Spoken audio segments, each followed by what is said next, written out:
Welcome to another First Chapter Friday. Our story today is a throwback for me. I knew about this book ages ago, but for my students it was new to them and apparently pretty intriguing. We were doing a speed dating round and I included a whole bunch of mysterious books as a choice, and they really picked this one up and enjoyed it. And the book is, I'm doing a digital copy. All right, and it's by Caroline Cooney, Face on a Milk Carton.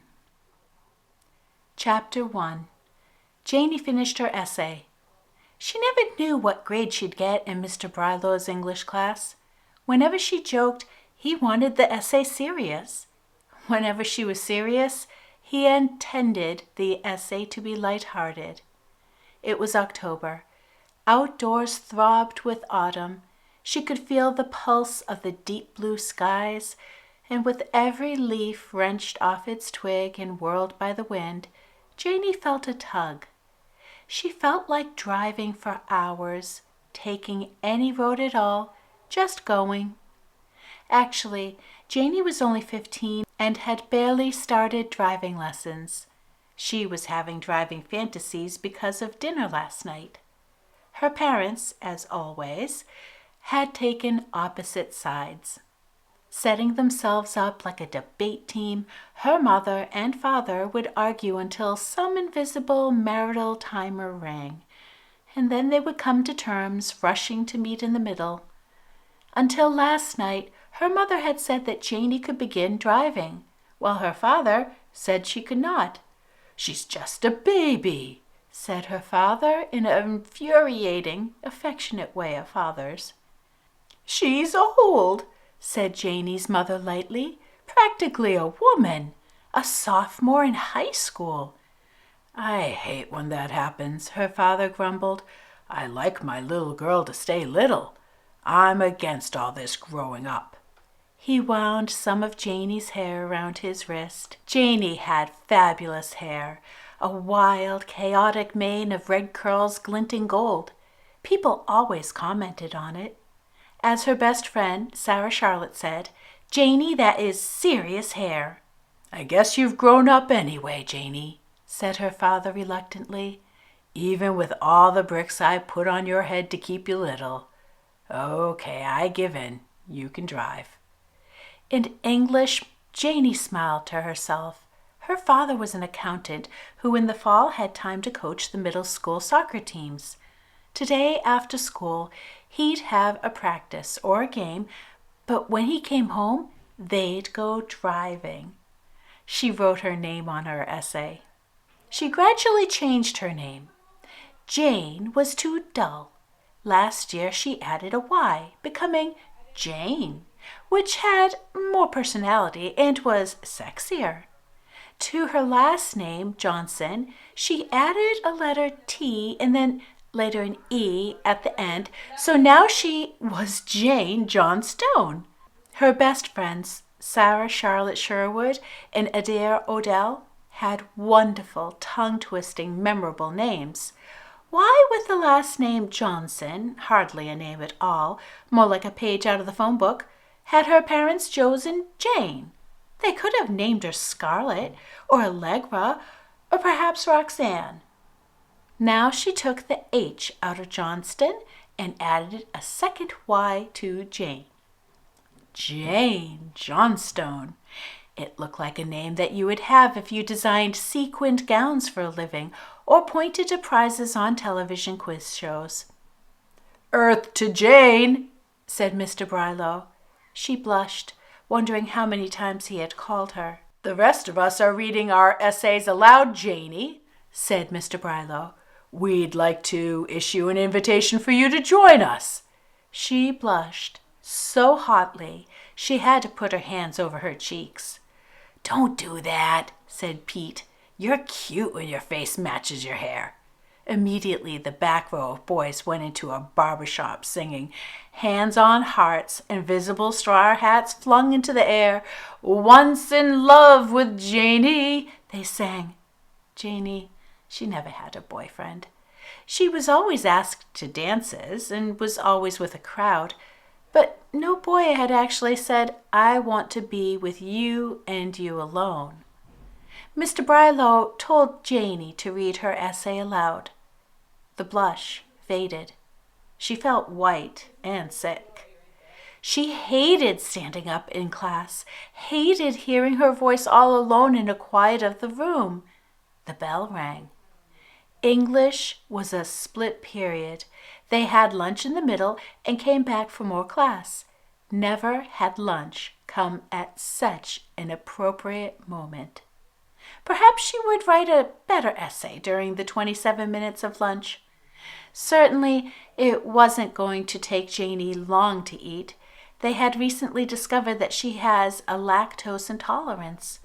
This was a splashy way of saying that she had stomach aches when she drank milk. No more ice cream, no more milk, was the medical parental decree. However, peanut butter sandwiches, which she had in her bag lunch, required milk. "I'm so sick of fruit juice," Janie thought. "I want milk." She had been eating since the school year began with Pete, Adair, Sarah Charlotte, Jason, and Katrina. She loved all their names. Her last year's daydream, before a driver's license absorbed all daydream time, had been about her own future family. She couldn't picture her husband to be, but she could see her children perfectly. 2 beautiful little girls, and she would name them Denim and Lace. She used to think about Denim and Lace all the time. Shopping at the mall with Sarah Charlotte, she would go into all the shoe stores to play with the little teeny sneakers for newborns and think of all the pretty clothes that she'd buy one day for Denim and Lace. Now she knew those names were nauseating, and if she did name her daughters Denim and Lace, there'd probably be a divorce, and her husband would get custody on the grounds that anybody who chose those names was unfit. She'd have to name them something sensible, like Emily and Margaret. Peter, Adair, Sarah Charlotte, Jason, Katrina, and Janie went in a mob down the wide stairs, through the wide halls, and into the far too small cafeteria. The kids complained about the architecture of the school, all that space dedicated to passing periods and hardly any to lunch. But they loved being crammed in, filching each other's potato chips, telling secrets that they wanted everyone to overhear, passing notes to be snatched up by the boy that you hoped would snatch them, and sending the people on the outside of the crush to get you a second milk. Everybody but Janie Johnson got milk. Cardboard cartons so small you needed at least 3, but the lunch ladies would never let you. Janie was envious. "Those luckies are swigging down nice, thick, white milk," she thought, "and I'm stuck with cranberry juice." "Okay," said Sarah Charlotte. Sarah Charlotte would not bother you if you tried to abbreviate her name. Last year she had reached a standoff with a teacher who insisted on calling her Sarah. Sarah Charlotte glared at him silently for months until he began calling her Miss Sherwood, which let them both win. "Okay, who's been kidnapped this time?" said Sarah Charlotte wearily, as if jaded with the vast number of kidnappings in the world. Sarah Charlotte patted her white blonde hair, which was as neat as if she had just cut it out of a magazine and pasted it onto her head. Janie, whose mass of hair was never the same 2 minutes in a row, and whose face could be difficult to find beneath the red tangles, never figured out how Sarah Charlotte kept her hair so neat. "I have approximately 500,000 fewer hairs than you do," Sarah Charlotte explained once. Everybody turned their milk cartons over to see who had been kidnapped. The local dairy put pictures of stolen children on the back of the carton. Every few weeks, there was a new child. "I don't know how you're supposed to recognize someone who was 3 years old when she got taken from a shopping center in New Jersey, and that was nearly a dozen years ago," said Adair. "It's ridiculous." Adair, who was as sleek and smooth as her name, even her dark hair matched, unruffled and gleaming like a seal out of water. Janie sipped juice from a carton packet and pretended it was milk. Across the cafeteria, Reeve waved. Reeve lived next door. He was a senior. Reeve never did his homework. It was his life ambition to get in the Guinness Book of World Records, and the only thing that he had a stab at was the never did his homework once, but still got the occasional B+ listing. Reeve had gotten the occasional B+, but he'd also gotten a lot of D's and F's. News came from the academic office that unless Reeve shaped up, he would not graduate with his class. His 2 older sisters and 1 older brother had gone to spectacular colleges, Cornell, Princeton, and Stanford. They were mortified by Reeve's failures and came home weekends to tell him so. Reeve had ceased to speak to his entire family.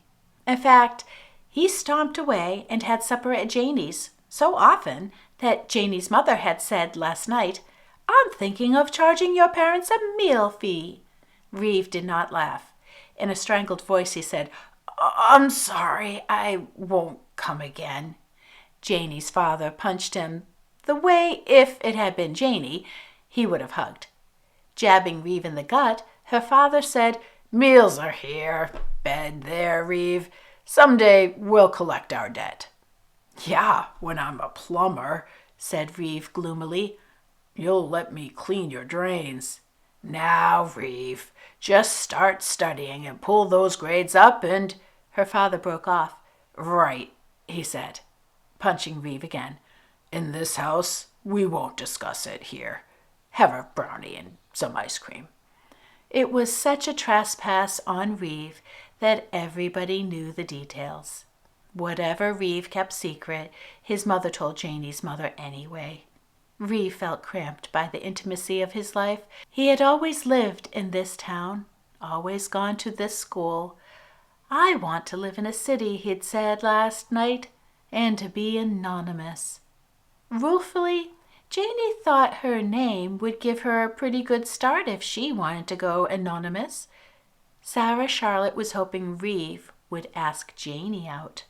Sarah Charlotte was not interested in getting her driver's license. She was interested in having a steady boyfriend who had to be tall, handsome, muscular, smart, courteous, and rich. Reeve was all but one. "And if Reeve doesn't ask you out," was Sarah Charlotte's theory, "maybe his friends will." Janie did not think the boy next door ever came through in real life, nor would any of Reeve's friends ask her out. Last year's seniors had dated a lot of younger girls. This year's seniors seemed annoyed that they had to be in the same building. And Janie felt younger than her age. She had grown later and grown less. While Adair and Sarah Charlotte were busy becoming sophisticated and articulate, Janie remained small. Her mother said that she was cute. Janie loathed that word. Cute was for toddlers and kittens. Boys didn't date cute little girls. They dated streamlined, impressive women like Sarah Charlotte and Adair. Besides, how would she date? Her parents didn't ever let her go to the shopping mall alone. They'd never let her date alone with a boy? Not likely. Janie waved back at Reeve, and he turned to his friends, duty done. If he knew I'm really Jane Johnstone, she thought, would he do more than wave? She felt curiously heavy, like the difference between whole milk and skim. Through the cafeteria windows, the sun gleamed, filling the school with golden shafts in which dust swirled. On her leg, so close he was nearly in her lap, Pete drank his milk in one long swig and crushed the carton in his hand. The boys loved doing that. If they had soda, they'd stamp the can under their feet and then look proudly at the flat aluminum. "My mother says none of them are really kidnapped anyhow," said Pete. "She says it's all a hype." It took Janie several seconds to realize that he was talking about the face on the milk carton. "What do you mean?" she said. She ate her peanut butter sandwich. Almost anything with peanut butter was excellent. Peanut butter and marshmallow fluff, peanut butter and bananas, but a person needed milk to wash it down. "All it is," said Pete firmly, "is divorce, where one parent gets mad and takes his own kid, but he doesn't tell the other parent where they're going. It's never actually a stranger stealing a kid like on television." "You mean they weren't really stolen?" said Sarah Charlotte, vastly disappointed. She'd made several dramatic gestures. There was no room for dramatic gestures in the cafeteria, and people grabbed to save their whipped cream towers on their Jell-O from getting splattered by Sarah Charlotte's hands. "Nobody wants a ransom?" cried Sarah Charlotte. "Nobody is being tortured?" "If I drink 1 carton of milk," Janie thought, "is my allergy so serious that I die? How boring the obituary would be. Here lies Jane Johnson. I should leave a note. Put Jane with 2 Y's on my stone." Janie shook her head. Pete and Jason immediately complained that they had gotten red hair in their faces, and would Janie please get a grip on her hair. "What do you want me to do?" demanded Janie.